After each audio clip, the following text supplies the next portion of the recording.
प्रश्नोत्तर के 39वें भाग को प्रारंभ करते हैं। एक साधक ने पूछा, महर्षि, गुरु क्या है? गुरु कृपा क्या है? और गुरु कृपा साधक को आत्म साक्षात्कार तक कैसे ले जाती है? तब महर्षि ने कहा, गुरु आत्मा है। मनुष्य अपने जीवन में कभी न कभी असंतुष्ट हो जाता है, अर्थात जो भी प्राप्त है उसमें उसे आनंद नहीं मिलता। ईश्वर प्रार्थना से वह अपनी सांसारिक इच्छाओं को पूरी करना चाहता है। वह दिन प्रतिदिन प्रार्थना करता है कि उसकी सारी सांसारिक इच्छाएं पूरी हो जाएं। क्रमशः उसका चित्त शुद्ध होता जाता है और वह अपनी इच्छाओं की पूर्ति की बजाय ईश्वर के अनुग्रह के लिए प्रार्थना करने लगता है। तब ईश्वर का अनुग्रह प्रकट भी होने लगता है और वह गुरु रूप में उसे दर्शन देकर सत्य का उपदेश करता है तथा अपने संग से उसके चित्त को शुद्ध करता है। भक्त का चित्त बलशाली होकर अंतर्मुख बनने में समर्थ होता है। ध्यान से वह और भी शुद्ध हो जाता है और बिल्कुल तरंग रहित समुद्र जैसा बनकर निश्चल हो जाता है। वह प्रशांत विस्तार आत्मा है। गुरु बाहर भीतर दोनों ओर है। बाहर से वह मन को धक्का देकर भीतर की ओर मोड़ देता है और अंदर से आत्मा की ओर खींचता है। इस प्रकार मन को शांत बनाने में सहायता करता है। यही गुरु कृपा है। ईश्वर, गुरु और आत्मा, इनमें कोई भेद नहीं है। महर्षि, लोग गुरुओं का मार्गदर्शन पाने के लिए ध्यान करते हैं। गुरु भीतर है, वह सिर्फ बाहर है, ऐसा भ्रमपूर्ण विचार हटाने के लिए ध्यान किया जाता है। यदि वह कोई अपरिचित पुरुष है जिसकी आप राह देख रहे हैं तो वह अदृश्य भी हो जाएगा। जो आता है वो जाता भी है। ऐसे नश्वर गुरु से क्या लाभ है? लेकिन जब तक आप सोचते हैं कि आप अलग हैं, अर्थात एक शरीर हैं, तब तक बाहरी गुरु भी आवश्यक है और वह भी आपको शरीर वाला ही दिखेगा। जब अपने आप का शरीर के साथ गलत तादात्म्य समाप्त हो जाएगा, तब गुरु आत्मा से भिन्न नहीं दिखेगा। महर्षि, क्या गुरु हमें दीक्षा द्वारा आत्मा को जानने में सहायता करते हैं? क्या गुरु आपका हाथ पकड़कर आपके कान में कुछ कहता है?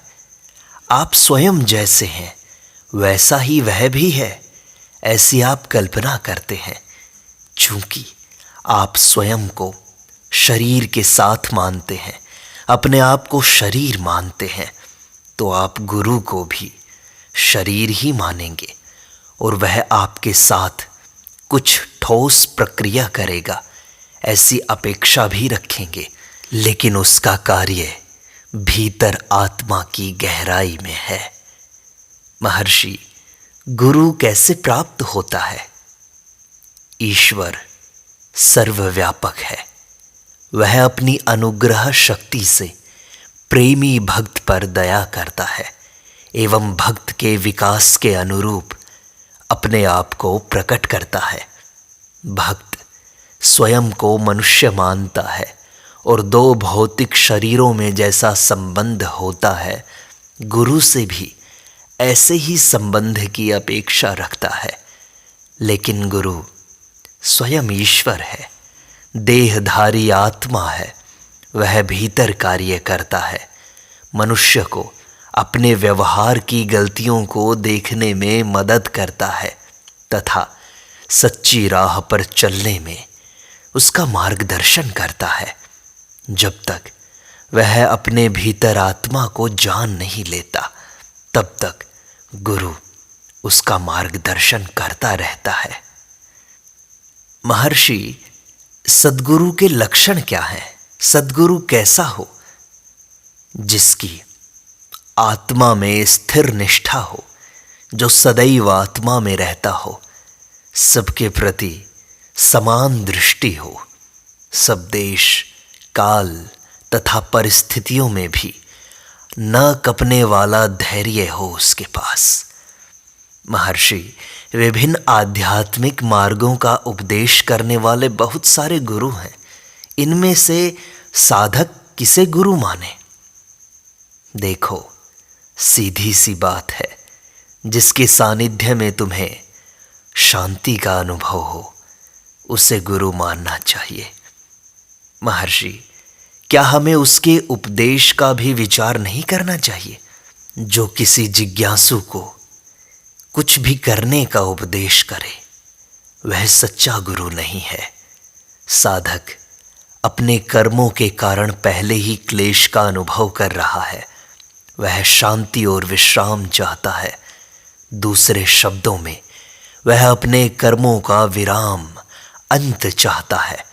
यदि कोई गुरु उसे अपने वर्तमान कार्यों से अधिक या उनके स्थान में दूसरा कुछ करने को कहे, तो क्या वह उसकी सहायता कर सकता है?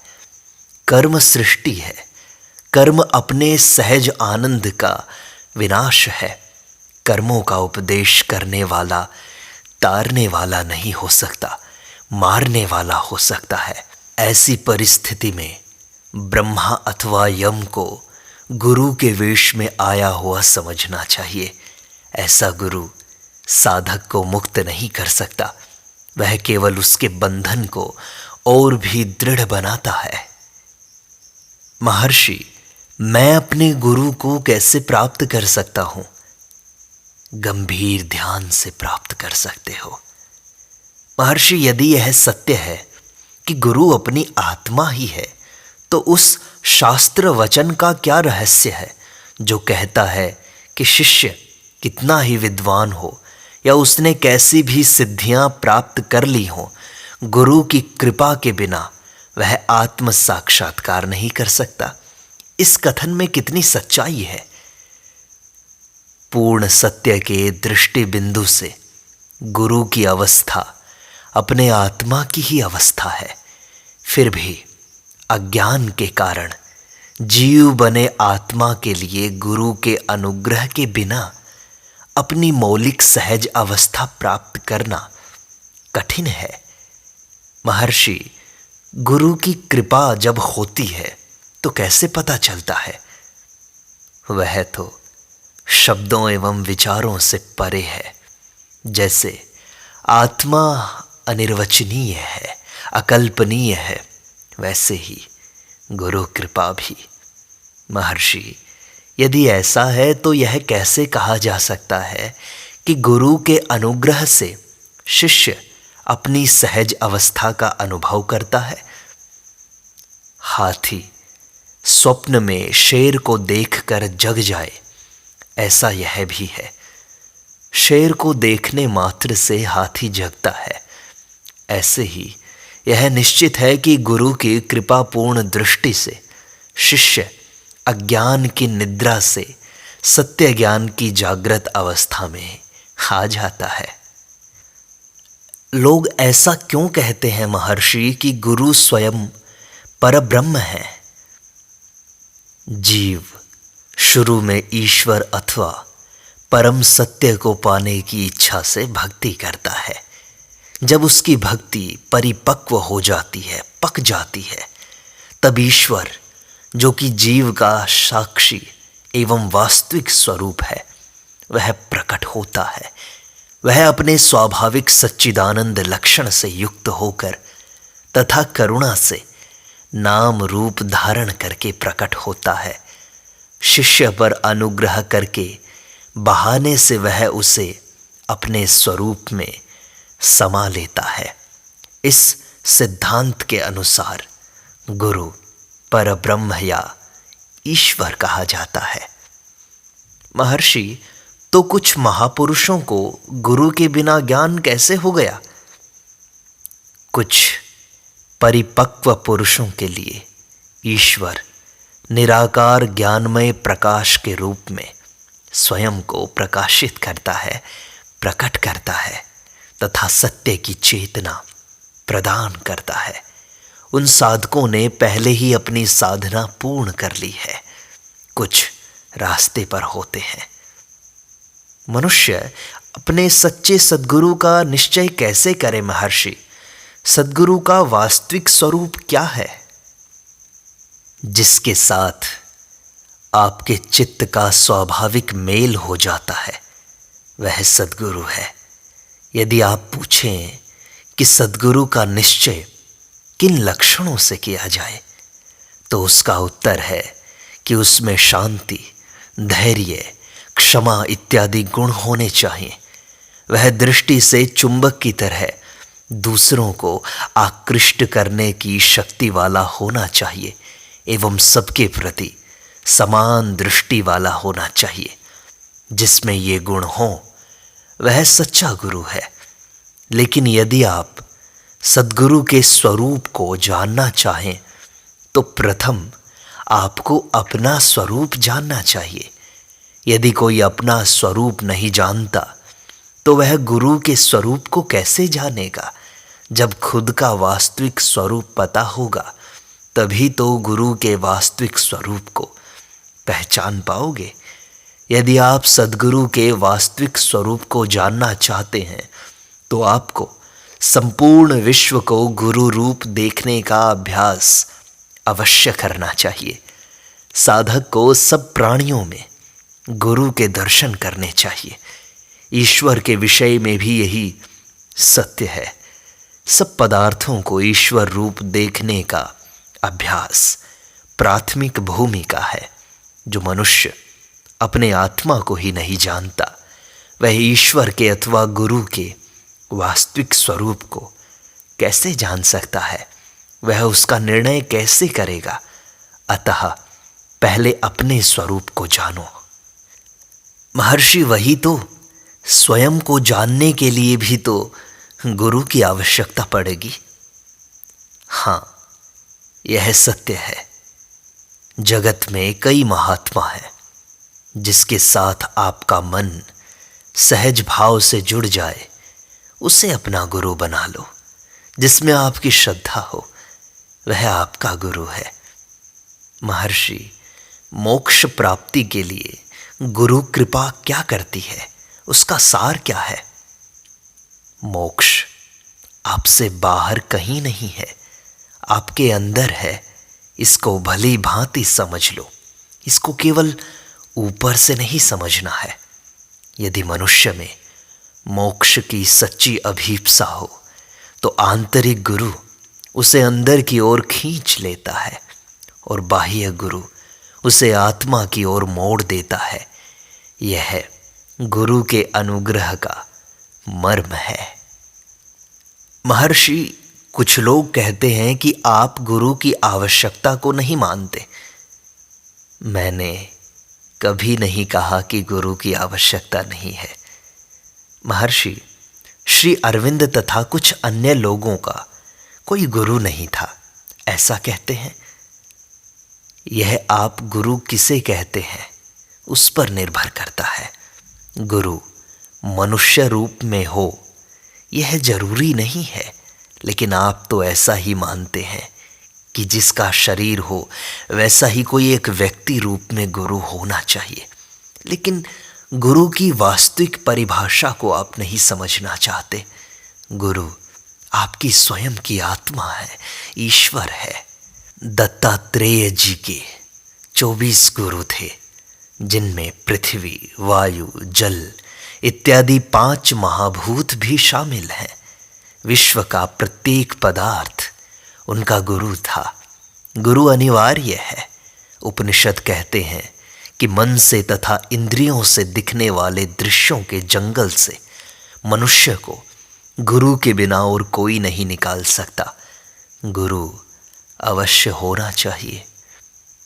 महर्षि, मेरा मतलब है मनुष्य रूप में कोई गुरु। महर्षि का, आपका कोई मनुष्य रूप में गुरु नहीं था। किसी एक या दूसरे समय हो सकता है, लेकिन क्या मैंने अरुणाचल की स्तुतियां नहीं गाई? गुरु क्या है? गुरु ईश्वर या आत्मा है। प्रारंभ में मनुष्य इच्छा पूर्ति के लिए ईश्वर से प्रार्थना करता है।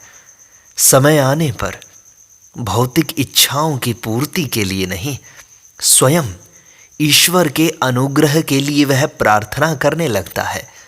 तब ईश्वर उसके समक्ष एक रूप में प्रकट हो जाते हैं, चाहे वह मनुष्य हो या कुछ और हो, एवं उसे स्वयं के प्रति आने के लिए मार्गदर्शन देते हैं। प्रार्थना का ऐसा ही फल है, वह साधक की आवश्यकता अनुसार होता है। महर्षि, एक गुरु में श्रद्धा रखकर मनुष्य क्या दूसरे लोगों का आदर कर सकता है? मनुष्य को यह समझना चाहिए कि गुरु एक है, वह भौतिक नहीं है। जब तक वह यह समझेगा कि मनुष्य रूप में ही कोई गुरु होता है, तब तक वह दुर्बल है। समर्थ का सहारा उसे आवश्यक है। जे कृष्णमूर्ति कहते हैं कि गुरु की आवश्यकता नहीं है। उन्होंने यह कैसे जाना? मनुष्य साक्षात्कार के बाद ही ऐसा कह सकता है, उसके पहले नहीं। निश्चय ही उन्हें इसका कुछ अनुभव है। महर्षि, भगवान हमें सत्य का साक्षात्कार करने में मदद करेंगे क्या? सहायता हमेशा मौजूद है। महर्षि, तब तो प्रश्न अनावश्यक है, व्यर्थ है। मुझे हमेशा मौजूद सहायता का अनुभव नहीं होता। महर्षि, आत्मसमर्पण करो और आपको उसका अनुभव हो जाएगा। महर्षि, मैं हमेशा आपके चरणों में हूं। आप मुझे अनुसरण करने के लिए कोई उपदेश देते हैं, या भगवान मुझे कोई अनुसरण करने के लिए उपदेश देते हैं। अन्यथा 600 मील दूर रहकर मैं सहायता कैसे प्राप्त कर सकता हूं आपकी? सद्गुरु तुम्हारे अंदर है। महर्षि, इस तथ्य को समझने के लिए भी तो गुरु चाहिए। सद्गुरु अंदर है, मैं यही कहूंगा। मैं देख सकूं उसे महर्षि, ऐसा सद्गुरु मुझे चाहिए। वह दिखने वाला गुरु कहता है कि वह अंदर है। महर्षि, सफलता सद्गुरु के अनुग्रह पर निर्भर नहीं है क्या? हाँ है। आपका अभ्यास क्या ऐसे अनुग्रह के कारण नहीं है? साधना या अभ्यास के परिणाम स्वरूप फल अपने आप प्रकट होते हैं। कैवल्य नवनीत का एक श्लोक कहता है, हे गुरु, आप हमेशा मेरे साथ थे और जन्म जन्मांतर में मेरी प्रगति को देख रहे थे एवं मेरा मार्ग निश्चित कर रहे थे, जब तक मैं मुक्त न हो गया। प्रसंग आने पर आत्मा गुरु रूप में बाहर प्रकट होता है, अन्यथा वह हमेशा अंदर रहकर जो जो करना आवश्यक है उसे करता रहता है।